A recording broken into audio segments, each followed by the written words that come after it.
Social media is currently obsessed with one dream, a 40% property market crash. You see the comments everywhere. Just let it all burn so can finally afford a house.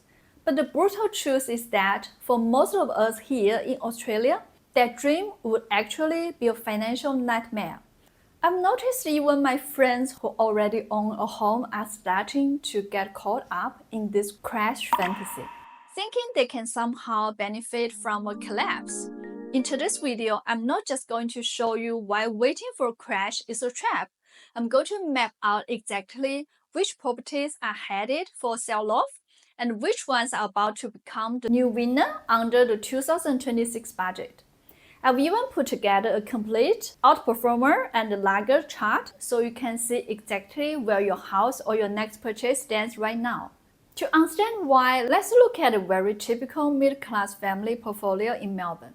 They own a home in one of our growth corridors worth about $700K, and they've invested in a city apartment with decent rent, which is worth another $600K. On paper, they look successful with $1.3 million in assets, but they also carry $600K in mortgage debt.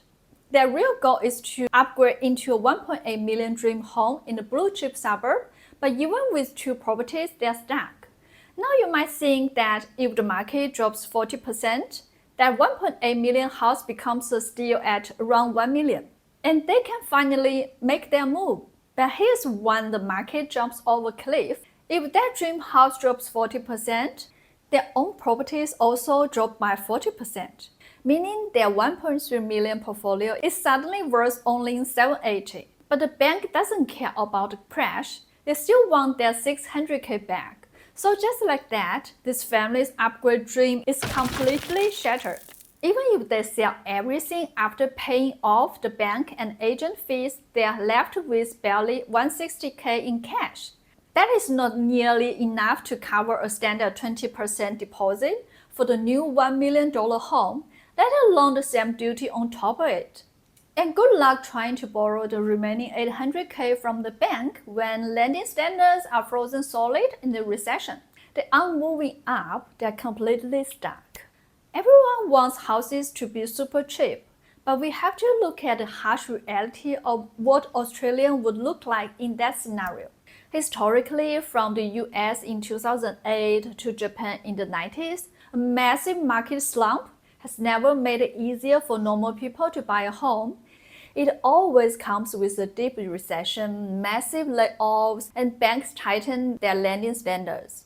The scariest part isn't the house price dropping. It's that your income, your confidence, and your cash flow all vanish at the same time. You also have to realize that a crash is never for the bargain hunters who need a loan. It's for the people who already have massive piles of cash while you are already waiting for a crash so you can borrow money. The old money families and institutional buyers are waiting with cash in hand to snap up everything while the rest of us are struggling to survive.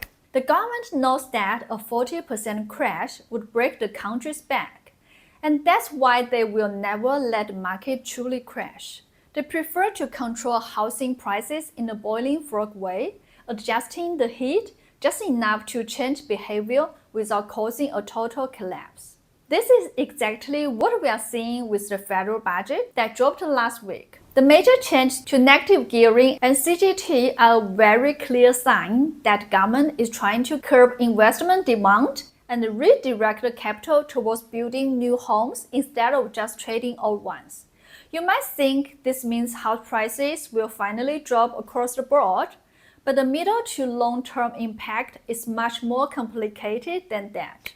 First, we have to face the fact that the era of purely tax-driven investment is fading away. The old logic was simple. Even if the rent didn't cover the mortgage, negative gearing cushioned the below while waiting for capital gains to kick in. But the new rules just rewrote that playbook. This hits Melbourne particularly hard because we have a huge number of investors and a massive apartment market. At the same time, the cut to the CGT discount means the days of getting rich quick from a sudden price boom are fading away. We're entering what I call a slow burn era. Prices will still grow, but it's going to be a slow climb, and the market is becoming complicated split. While blue chip assets in prime areas will stay strong due to their land scarcity, those average cookie-cutter properties are going to find it much harder to grow. Instead of following the crowd, it's not all about picking the right asset. I've summarized the outperformers and laggards in this chart. Feel free to pause and see where your portfolio stands. But this creates a whole mess of other problems that many people are missing. When you make it this difficult and expensive to be a landlord, they just pack up and leave, which means the supply of the rentals completely dries up. Then the real victims of the policy aren't the investors, it's the tenants.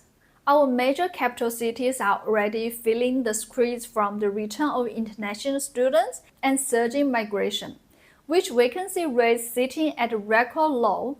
We might find ourselves in a crazy situation where lining up for rental inspection feels more desperate and more expensive than actually buying a home. So where does that leave us? I believe our capital cities like Melbourne or Sydney are heading towards a very clear two-tier market. On one side, we have the outperformers, new builds with policy support, townhouses with land value but more affordable, and any house in the prestige pockets or anything with a scarce view or good school zone. These are the assets driven by real organic demand.